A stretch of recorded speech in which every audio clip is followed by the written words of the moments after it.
So here I am getting on Elysia, and we're starting things off bridleless. And the biggest reason for this is I want to see, if I take my horse off site, what's she going to be like if I try to just go bridleless? And the best way to test that is to limit the amount of groundwork that I do before I get on, and to even try getting on with no reins to start with. Then I know I'm better set up for when we go to a show or something like that, and the tensions are going to be even higher. So I'm just speeding up the footage here so you can see her walking over to the warm-up ring. It's a pretty big facility, pretty nicely set out. So here I am in the warm-up ring. You can see there's a couple other horses already in the ring with me. I've got this beautiful pond on the one side. We didn't have permission to go into the pond. We weren't sure if we were allowed to. So unfortunately, we did not take our horses in. But it was actually a really chilly, very windy day. So it was fine by me not to take my horse into the pond. And I'm starting off by doing some just basic steering and turning around, checking in that my horse is listening to me. And this is all part of getting ready for, hopefully in the future, taking her to do a freestyle in Kentucky in October for the Thoroughbred makeover. So she is my 3-year-old Thoroughbred that's training for that makeover competition. So she's a young horse, relatively recently off the racetrack, and this is a pretty big test for her to be off site doing this stuff. So she has not been off site since we came back from Florida, and technically this is her first time going off site somewhere to jump school or do any type of obstacles or anything like that.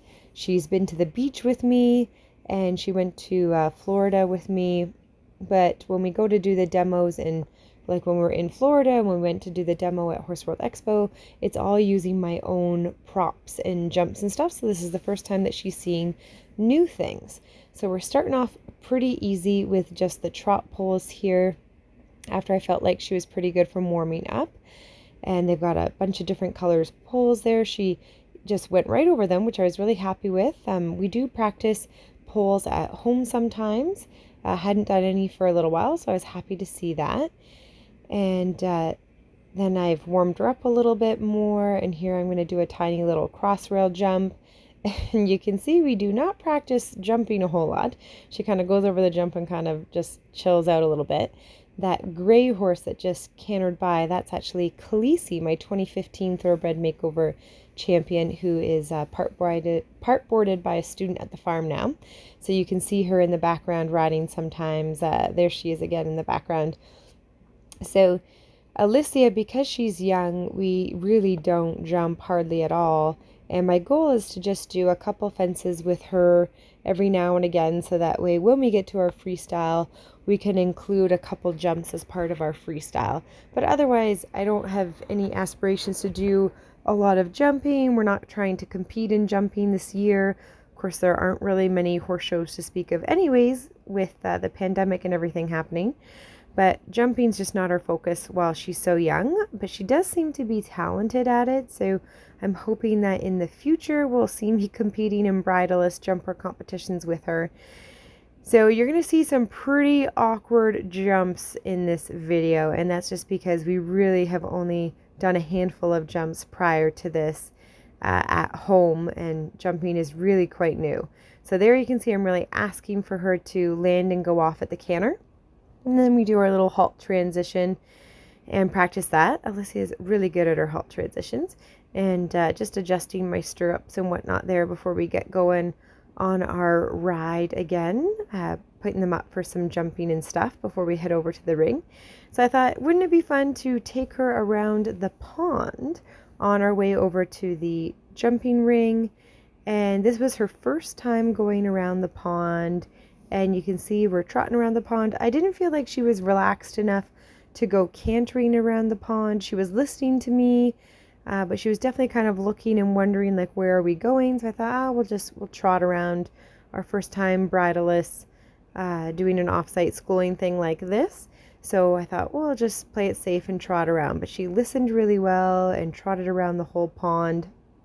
And that was actually our only trip around the pond. I didn't end up going back and doing that again because I felt like she just had done enough riding at that point. So she's having a little bite of grass there, and then we're going to head off to the jumping ring. So this is me just speeding up the footage a little bit so you can see that we did some warm up of just trotting around the ring and steering and stuff.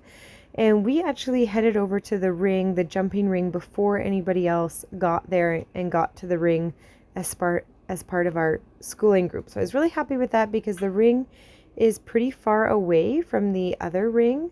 So when you look out, you can see there are fields around. So technically my horse can see other horses, but the actual warm-up ring where we were is like a really good distance away. So this is a really good test at being away from the other horses just as much as it is for the jumping. So you can see the jumps are all pretty little. I don't think anything was over 2 feet. Some stuff was under 2 feet for sure, like these little boxes. I'm going to jump here.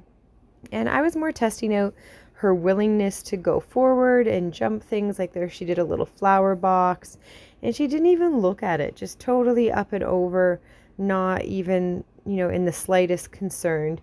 And during this video, I'm going to show you pretty much all of the jumps we did. And really, I didn't want to do a lot of jumping with her. So you're going to see we didn't do a whole lot. We did a couple things twice just to try to get our rhythm a smidgy bit better. But for the most part, we take it pretty easy. So now you can see other people have joined the arena. So now we would have the comfort of the horses, so to speak, or drawing us in different directions, which as you can see we're knocking rails as we go around. It's not the prettiest jumping that I've ever done in my life, but this is what it looks like when you're teaching a horse how to jump. I just mostly have to stay out of my horse's way and try not to overcorrect or oversteer, so that way she doesn't lose her confidence, and mostly just trying to focus on rhythm. And you can see the other horses lined up in the background there. So they've come over to do their jump school. So I'm really glad that we had an opportunity to ride in here before anybody else did, just to give me a little bit of a taste of, so if we were at the competition and we have to ride into the ring by ourselves, what's a little bit of what it's going to be like. So we can see that our jumping strides, sometimes we get them pretty good, like that orange jump was pretty good. And then some of our strides not so good, like that one we get a little bit too deep and so we knock it. And that's just because she doesn't know yet about adjusting strides super well. So that jump there was pretty darn nice. So I bring her into a halt. You can see our halts are pretty good. She really sits down on those hocks for her halt. So I'm really happy with those. And then I just do a couple other little fences to make sure we practice all the little fillers. So all the flowers, she didn't even look at it all. She's really happy. So we kept it pretty minimal, practicing another jump here to do our flowers. Really happy with how willing she is. So we finish up with one little oxer, and that was that. So I'm really happy with her. I'm really proud of her and all of her bridleless work that she's doing. You can let me know what you think of Elysia, but I'm definitely in love, and thank you guys for watching.